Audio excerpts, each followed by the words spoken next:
Hi guys, Tuesday challenge time again today. Today we're going to do goddess pose. So couldn't find a goddess, but hey ho, you have to do with me. Goddess pose, Utkata Konsana. I like to also call it haka pose because it always reminds me of the New Zealand rugby team and what they do at the beginning of each game.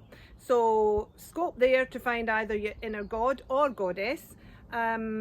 First of all, visually follow me as normal, and then I'll do it a second time and cue you so that we find some strength and alignment in the pose. And then I'm going to leave you to do your own challenge afterwards by switching on your timer and see how long you can hold in the pose for. 2 to 3 minutes is probably doing really well, but it's just a bit of fun. On that part, please be aware of your own body. Please listen to yourself during any of these challenges. Listen to what your body's telling you. If you find any discomfort or pain, please stop. You may want to warm up beforehand as well, but ultimately please be responsible for yourself and take self-care. Okay, so let's give it a go.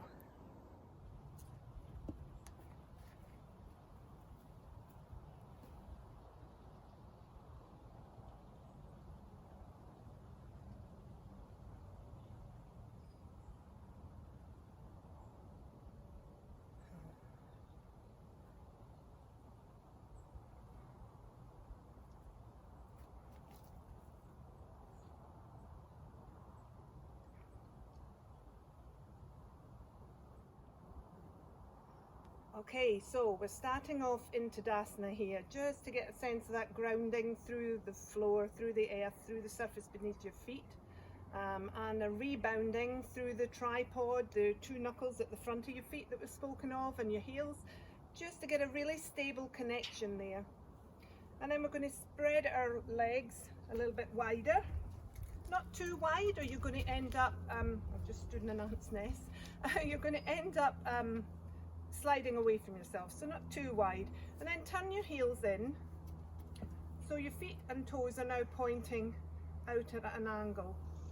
And the thing to try and remember here is it's important to keep your knees over your ankles and going towards your middle toes. So I'm just going to widen my stance a little bit more here, just to make it feels comfortable. Then you'll find what's right and what's wrong as you move around. Get the stability in the bottom half first. We're thinking of our inner thighs, and we're trying to draw them in and roll them up and round.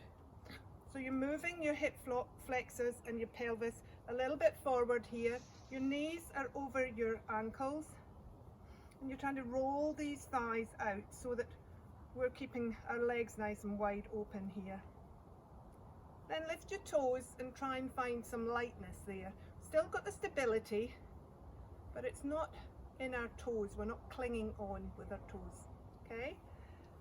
And then draw your tummy in, draw your navel to spine, lengthen up through your body, draw your heart up and forward, draw that little space between your shoulder blades together and slide your shoulder blades down your back. Maybe bring your hands to heart center first of all. Connect with the back of your neck, try and make it nice and long by tucking your chin back towards yourself, giving yourself a bit of a double chin there, not a great look. But it helps to lengthen up the back of the neck, elongating the spine. So you've already been here quite a long time without thinking too much about it.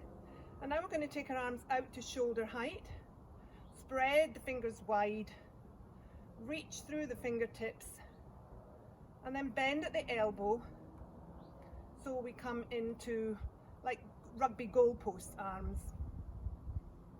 Okay? And then think of the back of your palms, move them backwards. So your forearms move backwards.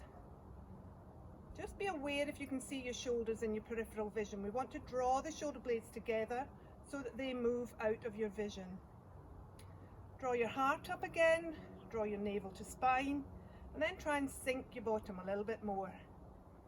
And then smile. And then breathe in nice and long, lengthen up through the crown, and sink a little bit more on the exhale. And then to come out of it, we're going to put our hands together We're going to turn our feet forward again, straighten our legs, and then we're going to step the feet together, hands to heart center. Keep the connection in the feet, keep the connection through the tummy, keep the connection through the back of the shoulder blades, heart moving towards your hands. Tuck that chin again. Head dips down to your fingertips. Namaste, everybody. Well done. Now you can go on to challenge yourself by popping the timer on and see how long you can hold. But be aware, it's really quite a strong pose, especially on your legs, your glutes, your lower half. So maybe take it in stages and build up, but really great for core and for leg strength. And also we're using a lot of upper back strength in the arm connection. So, goddess pose or haka pose. Give it a go, see how you do. See you on Thursday. Namaste again.